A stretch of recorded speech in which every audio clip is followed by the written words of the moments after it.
법안 뭐 발의 통과까지는 이제 민주당 뜻대로 가겠지만 거부권 무력화를 위해서는 일부 협상을 해야 되잖아요. 의석수가 많지만 야당이기 때문에 사실 국정 운영에 무한 책임을 지고 있는 여당과는 완전 입장이 다른 거고 그 한계를 저는 국민들께서도 아실 거라고 봐요. 민주당이 법안을 많이 발의를 하고 그게 번번이 자초된다고 하더라도 거기에 대해 정치적인 부담을 지는 거는 민주당이 아니라 용산이다. 전당대회를 통해서 또다시 이제 이재명 대표 체제가 시즌2가 시작되면 그때는 조금 더 강경한 노선으로 아마 가지 않을까.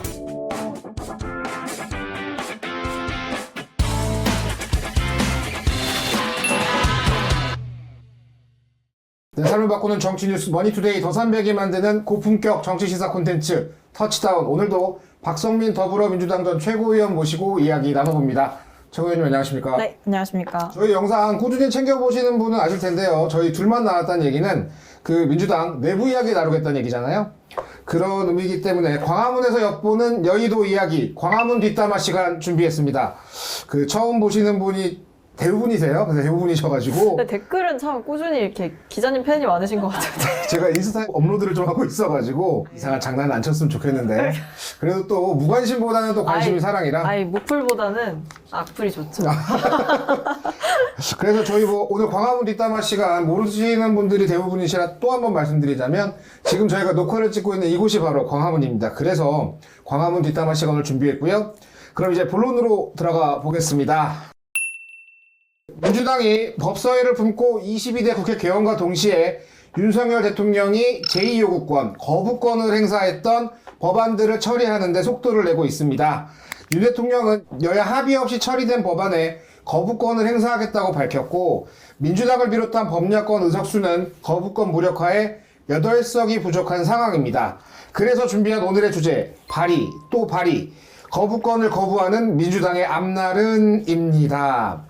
최고위원님, 지금 민주당이 힘을 주는 법안들이 뭐가 있을까요? 일단 당론 1호 법안은 당연히 그 최혜병 특검법이었던 거고요. 그거는 이제 속도를 내서 잘 처리를 하고 있고, 그리고 최근에는 이제 과방위에서 방송 3법 그리고 방통위법 위법한 의결을 방통위에서 원래 5인 기구인데 2명에서 지금까지 의결을 해왔잖아요. 그쵸, 이런 걸 그쵸. 막는 법안들은 과방위를 또 통과를 했고요. 그러니까 이런 식으로 좀 하나씩 지난 21대 국회 때 거부권을 대통령께서 행사하셨던 법안들을 좀 재추진하는 입장이고, 지금 보면 워낙 거부권 행사하신 게 많은데 양곡관리법 이런 것도 있고요. 그다음에 노란봉투법 이런 법안들도 지금 다시 상임위에서 논의를 하고, 저희가 지금 11개 상임위는 돌아가고 있잖아요. 그래서 거기서 할 수 있는 것들은 최대한 빨리 처리하려고 하는 입장으로 알고 있습니다. 박성준 민주당 원내수석 부대표가 그 7월 초에 이들 2개 법안이 본회의에서 처리된다고 얘기를 하더라고요. 그러니까 이제 이거 2개 법안들을 시작으로 속속 주요 법안들이 이제 본회의 상정돼서 표결에 붙여질 것 같은데, 사실 이제 대부분 거부권 맞았던 법안들이잖아요. 네, 그렇죠. 근데 또다시 거부권 나올 가능성이 좀 크지 않을까요? 그러니까 지금 보면 대통령께서 진짜 임기 안에 저는 100번, 200번 이거 거부권을 행사하실 수도 있겠다라는 생각이 들어요. 왜냐면 그쵸. 지금 21대 국회에서 하셨던 걸 보게 되면 결국에는 민주당이 하는 법안은 다 싫다 이런 느낌이었거든요. 그래서 이번에도 또다시 민주당이 좀 법안을 발의를 하더라도 민주당 탓을 하면서 또다시 대통령실이 거부권을 하지 않을까라고 생각을 하고는 있습니다. 그런 이유에서 그런지 오늘 이재명 대표께서 전당대회 출마를 위해서 사의를 표하시기 직전에 윤석열 대통령을 향해서 그 특검법을 수용하라 이렇게 촉구를 하기도 했었는데요. 또다시 거부권이 나올 게 자명한데 이렇게 계속 재추진을 하는 이유 어디에 있다고 보세요? 일단은 당연히 처리를 해야 되는 법안이고 국회에서 통과가 된 법안인데, 이제 정치적인 이유로, 정치적인 잣대로 대통령께서 거부권을 남용한 게 일단은 문제, 비정상인 상태이고요. 그리고 필요하다고 생각되는 법안들을 그럼 다시 계속 묵혀두느냐, 대통령 허락받고 의회에서 이제 법안을 만들고 이런 건 아니잖아요. 그러니까 당연히 우선순위에 따라서 필요한 것들은 하는 것이고, 저는 그럼에도 불구하고 대통령께서 총선 참패를 당한 이후에도 또 똑같이 21대 국회처럼 거부권을 행사하면 저는 이거는 역풍을 맞을 거라고 봐요. 그래서 대통령께서 계속 거부권을 행사하시다가도 결국에는 그 거부권이 무력화되는 순간이 저는 반드시 올 거다라고 생각을 합니다. 그리고 지금 21대 국회랑 상황이 좀 다른 게, 지난번에는 아마 이 거부권이 행사됐던 법안을 다시 이제 표결을 하려고 했을 때 17석인가가 필요했을 거예요. 국민의힘 쪽에서 이탈표가 그 정도 나왔어야 되는데 이번엔 더 적어요. 8표 정도만 이탈하면 되는 거라서 사실은 저는 최혜병 특검법 같은 경우에도 이게 또 재표결할 때는 익명으로 되기 때문에 저는 이탈할 분들도 또 있었을 수 있다. 뭐 이런 생각도 들거든요. 한편으로는. 지금 뭐 말씀하신 대로 대통령이 거부권을 행사하면 이제 국회에 재표결이 붙여지는데 그 과반 출석의 3분의 2 이상 찬성이 이제 네. 전제 조건입니다. 그래서 300명, 의원 300명 모두가 출석한다고 전제했을 때 200석이 돼야 이제 거부권 무력화가 가능하고요. 현재 지금 보면은 민주당이 170석, 이제 우원식 의장이 이제 탈당을 하셔가지고 170석, 그리고 이제 국민의힘이 108석인 상태에서 조국혁신당 네네. 12석, 야당들이 쭉 하면은 총 192석이에요. 192석인데, 근데 이제 보면은 뭐 최상병 특검법엔 찬성했지만 보수 성향의 개혁신당이 또 3석을 갖고 있고, 그리고 이제 조금씩은 뭐 진보당이나 기본소득당이나 사회민주당 이런 정당들도 민주당이랑 100% 이제 발을 맞추기는 좀 어려울 것 같아요. 그래서 지금 뭐 최상병 특검법 같은 경우는 8석의 이제 이탈표만 있으면 되지만 다른 법안들의 경우는 조금 다를 수 있거든요. 그럼 민주당 입장에서는 지금 법사위를 가지고도 만약에 큰 성과를 내지 못한다면 이번 국회에서 상당히 조금 뭐 어려움을 직면할 수도 있을 것 같은데. 근데 일단은 시원시원하게 추진하는 모습에 대한 평가가 저는 있을 거라고 생각해요. 그러니까 그 지난번에도 저희가 비슷한 얘기 했었는데 이게 의석이 많은데 아무것도 안 하지 않았냐라는 그 불만이 지지자들 사이에서 되게 강했거든요. 근데 이번에도 만약에 저희가 또 우물쭈물하거나 뭔가 망설이는 모습을 보였을 때 그 돌아올 비판이 굉장히 크다는 걸 저희도 알고 있기 때문에 지금 22대 국회 시작하고 되게 좀 속도감 있게 입법을 하고 있는 거잖아요. 그게 결국에는 할 일은 한다. 그러니까 우리는 간다. 그러니까 열차는 간다. 이런 느낌인 것 같고요.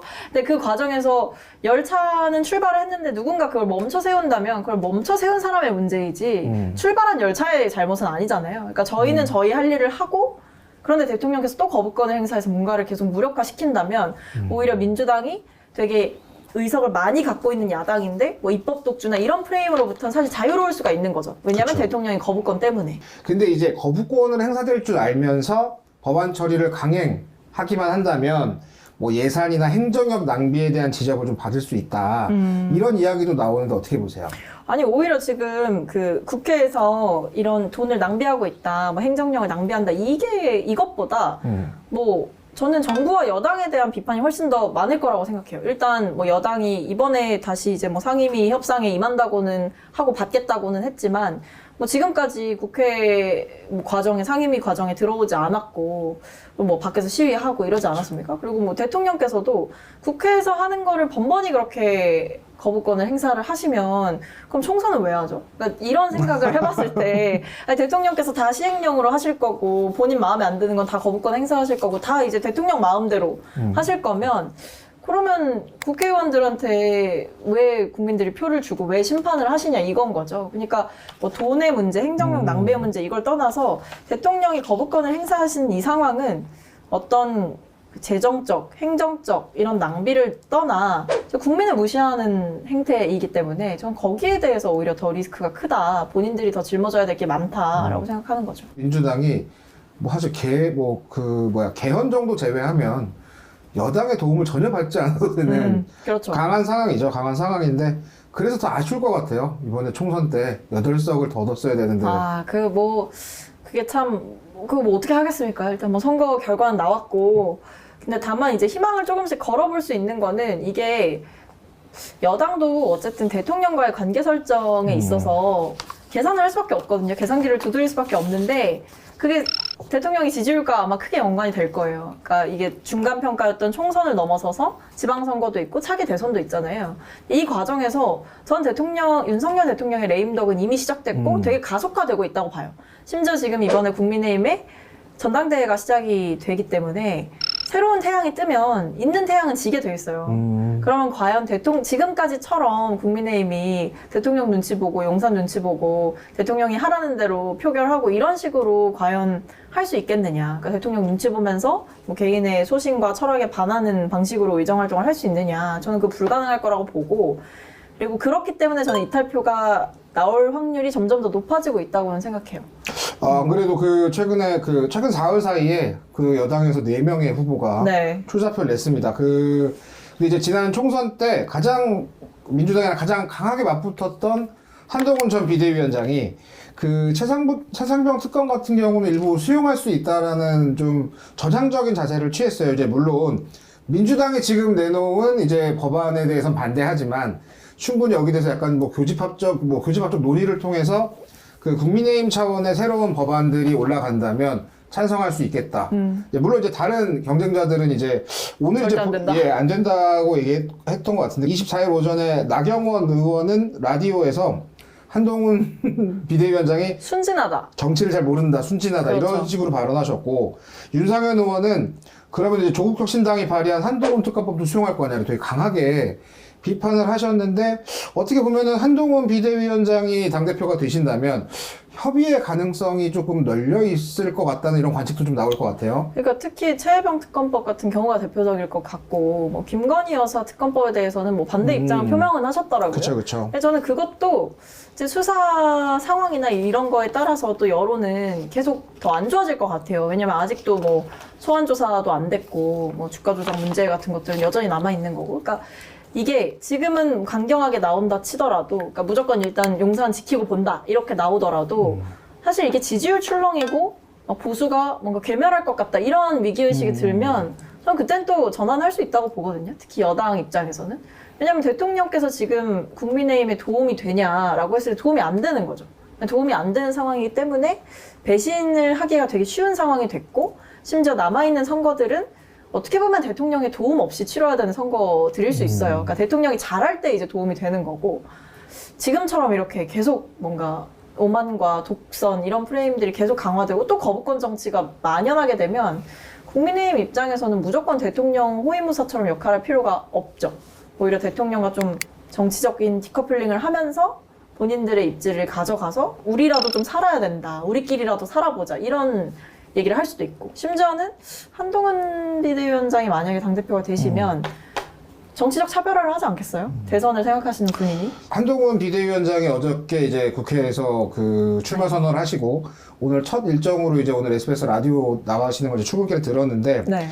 좀 인상 깊었던 코멘트가 그거였어요. 그러니까 전쟁은 끝났다. 지금은 이제 전시가 아닌 평시다. 그래서 대화가 이제 민주당을 향해서 이재명 대표나 조국 대표와 함께 대화하고 설득하겠다. 그리고 본인도 설득을 당하겠다. 이런 얘기를 했는데 사실 이게 만약에 당대표가 되신다고 하더라도 지켜지실지 모르겠지만 국회가 지금 21대 국회는 거의 지금 대화와 타협이 거의 전무했다고 봐도 과언이 아니고 이번 국회도 초반부터 되게 좀 강대강 대치가 이어지고 있는데 협상의 여지가 조금 있어야 주요 법안들이 통과가 좀 되지 않겠나. 그러니까 오히려 보면 민주당 입장에서는 오히려 좀 이런 좀 대화할 수 있는 여지가 있는 분이 새로운 당대표가 됐으면 좀 바라지 않을까. 어쨌든 그러니까 정치적인 주도권을 가져가는 건 당연히 의석수가 많은 민주당일 거고요. 그쵸. 그러니까 이제 오히려 전향적인 입장을 보이는 사람이 여당 대표가 되면 그 사람은 또 이제 그런 비판에 직면할 수는 있죠. 지지자들이 왜 더 안 싸우냐, 왜 민주당이랑 왜 더 대립각을 세우지 않느냐, 왜 투쟁하지 않느냐, 아마 그렇게 얘기하실 수 있는데 지금 한동훈 전 비대위원장의 노선 자체는 일단 반윤이고 그리고 중도 확장 노선을 지금 선택을 한 거예요. 그렇죠. 그러니까 저는 이게 단순히 전당대회만을 바라보고 하는 거는 절대 아닌 것 같아요. 그러니까 이 한 달 동안의 선거만을 봤을 때는 무조건 민주당이 하는 거 다 거부, 절대 특검법 수용 불가, 전향적인 대화 불가, 민주당이 저렇게 입법 독주하는데 우리가 어떻게 거기에 말려드냐. 사실 이런 스탠스로 가야 득표는 할 수 있는 거잖아요. 8대2니까. 당심이 8이니까.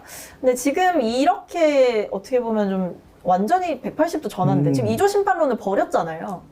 저는 거기에 그쵸. 좀 주목을 하는 거죠. 2조 심판론을 입이 닳도록 외치시던 분이 이제 총선에 참패하고 나서 전당대회에 나올 때 메시지는 뭔가 대화, 설득, 그 다음에 최혜병 특검법 수용하겠다. 이런 얘기잖아요.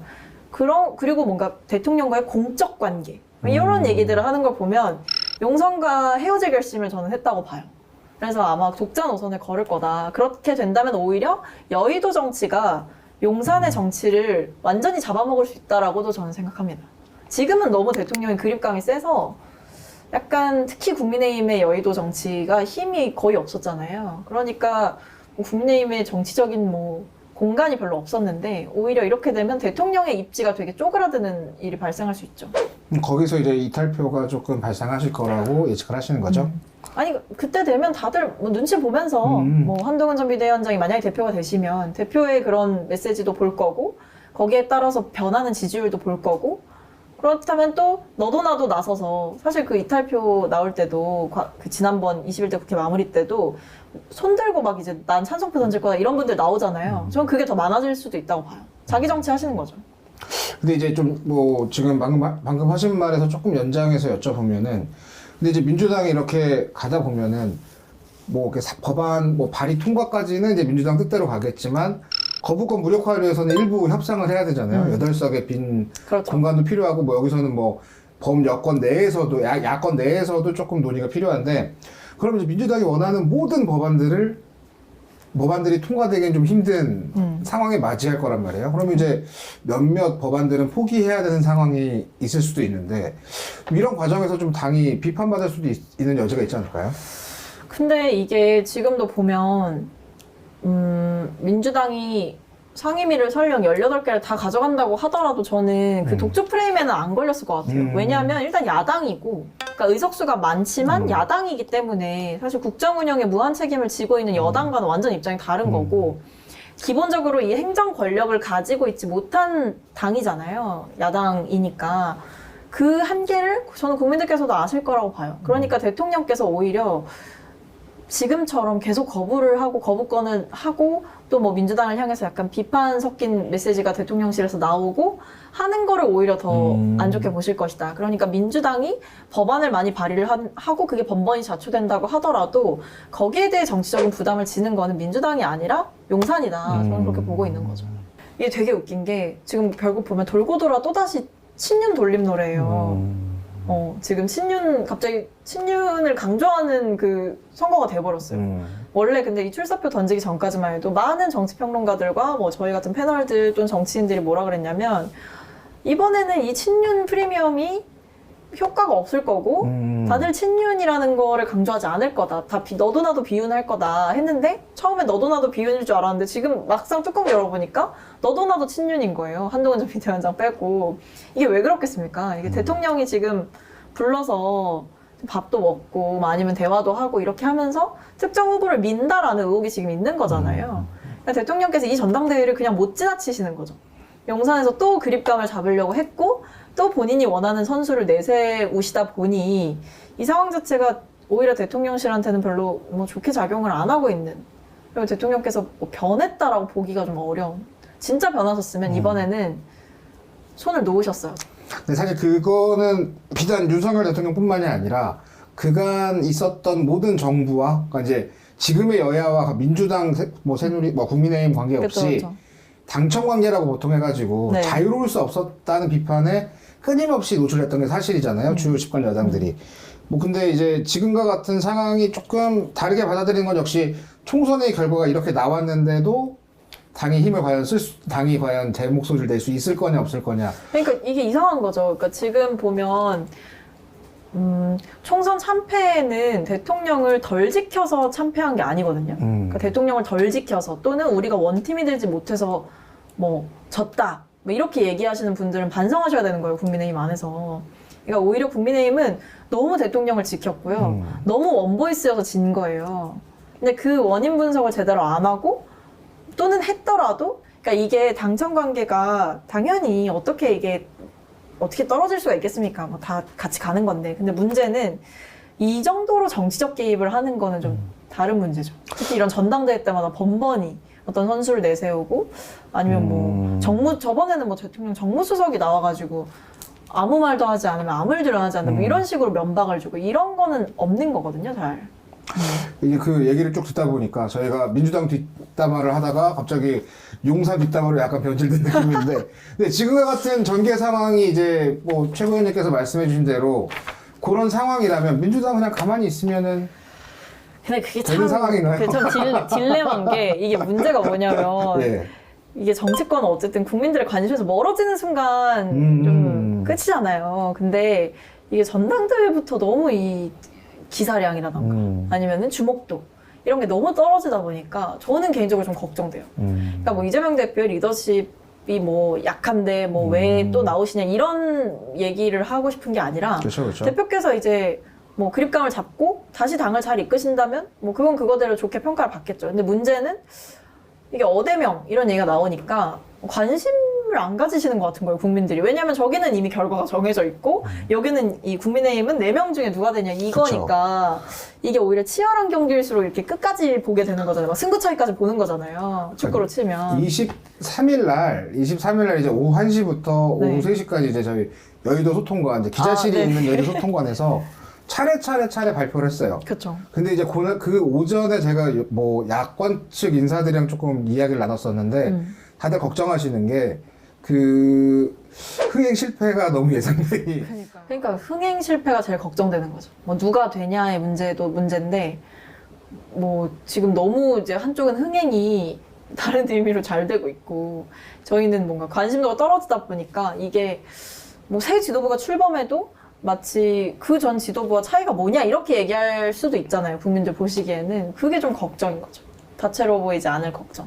그렇죠. 저희가 이제 민주당 뭐 이렇게 뭐 전당대회를 만약에 이야기한다면 사실 어느 정도는 보이는 거거든요, 결과가. 어느 정도는 좀 보이는 결과가 있는데 사실 이게 조금 치열한 그러니까요. 그게 관심을 좀 가져야 되는데 보니까 민주당은 힘들죠. 국회의장 선거가 더 관심을 많이 받았던 것 같아가지고 이게 좀 약간 아이러니합니다. 이 원내대표 선거랑 뭐 원내대표 선거도 근데 사실은 이제 거의 추대가 됐기 때문에 그쵸.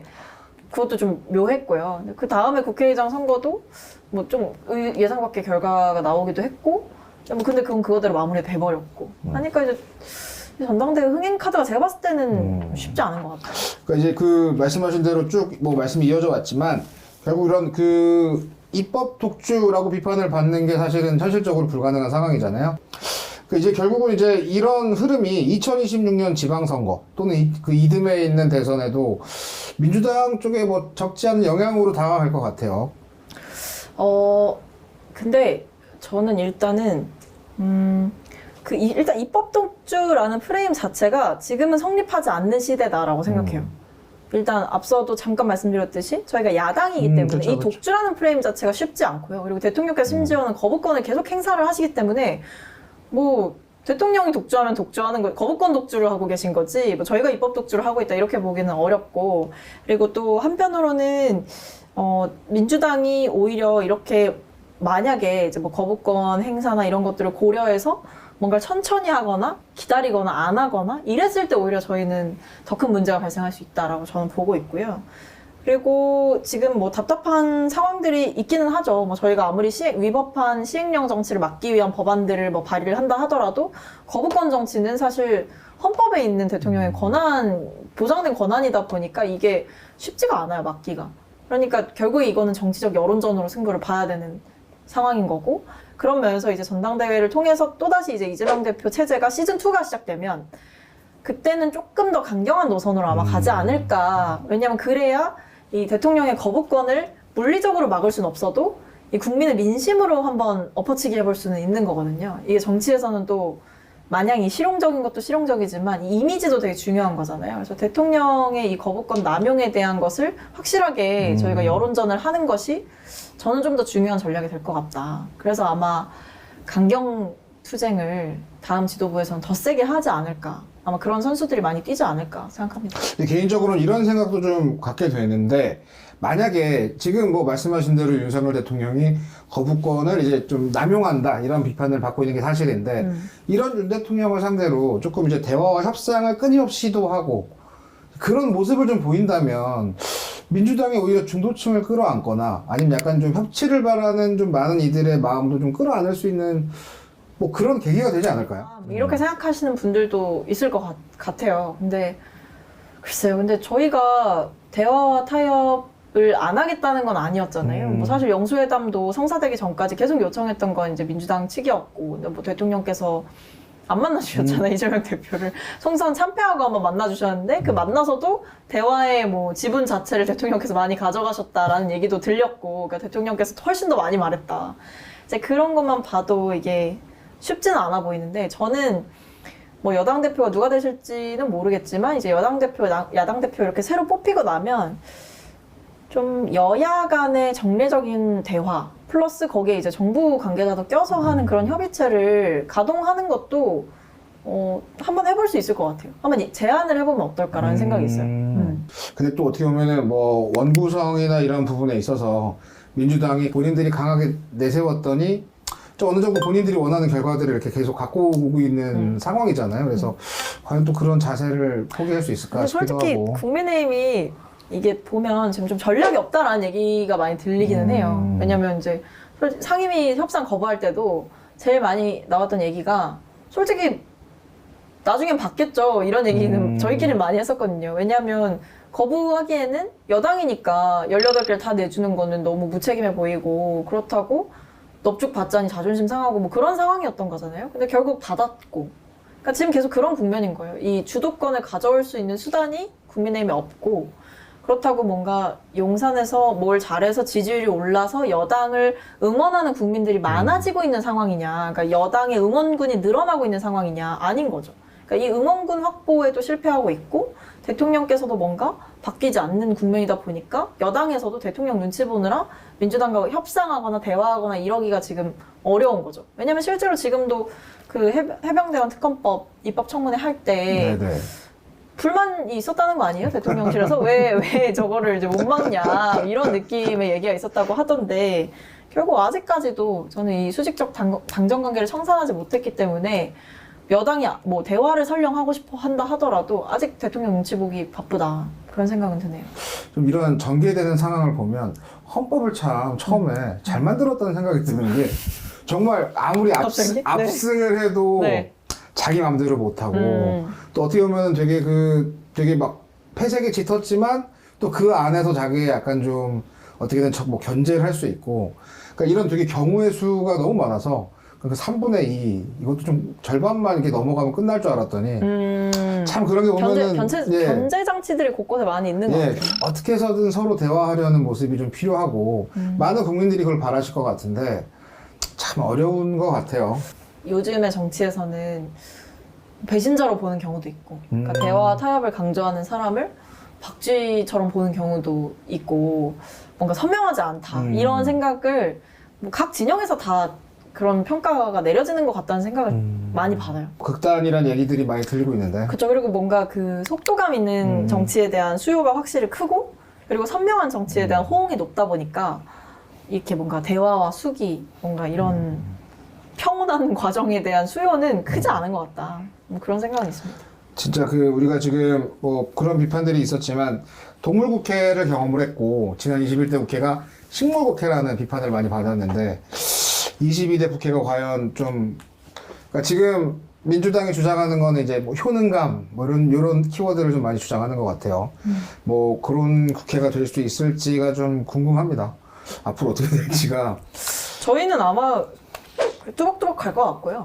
대통령께서 거부권을 행사하시면 그거에 대한 또 정치적인 평가는 내려지는 거고 거기에 저항하는 저희의 모습 역시도 뭐 또다시 국민들께 각인되는 것이고 그런 과정이 쳇바퀴처럼 돌지 않을까. 정말 대통령께서 저는 이쯤 되면 거부권 포기 선언을 좀 하셔야 되는 게 아닌가. 내가 정말 총선 민심을 무섭게 받아들인다라고 한다면 내가 거부권 행사하지 않겠다. 다만 국회에서 최대한 뭐 좀 대화를 해달라. 뭐 이 정도 메시지는 솔직히 할 수 있지 않나. 그쵸. 용산에서 이 방송을 보시길 바라며.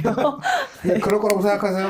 그렇게 하실 거였으면은 총선 이렇게까지 안 졌죠. 네. 바라곤 있으나 그렇게 예상하진 않습니다. 사람은 쉽게 변하지 않는 것 같습니다. 앞으로 좀 민주당의 이제 이런 뭐 거부권을 거부하는 뭐 이런 뭐 행보들이 어떻게 전개될지는 좀 지켜봐야 할 것 같고 말씀하신 대로 민주당의 좀 뭐 전당대회나 그 국민의힘의 전당대회 모든 거를 좀 둘러보면은 그 다음에 좀 어떻게 전개가 될지 좀 계속 저희 지켜봐야 될 것 같습니다. 저희 전당대회가 좀 재밌길 바라며 좀 걱정이네요. 네. 앞으로 민주당이 어떤 식으로 이런 뭐 거부권 뭐 전국을 타개할 수 있을지 또 향후에 뭐 이재명 대표의 시즌2가 예상되는데 실제로 실현될지 여부에 대해서 박성민 최고위원과 꾸준히 같이 지켜보고 토의하도록 하겠습니다. 오늘 터치다운 여기까지입니다. 시청해주셔서 감사합니다.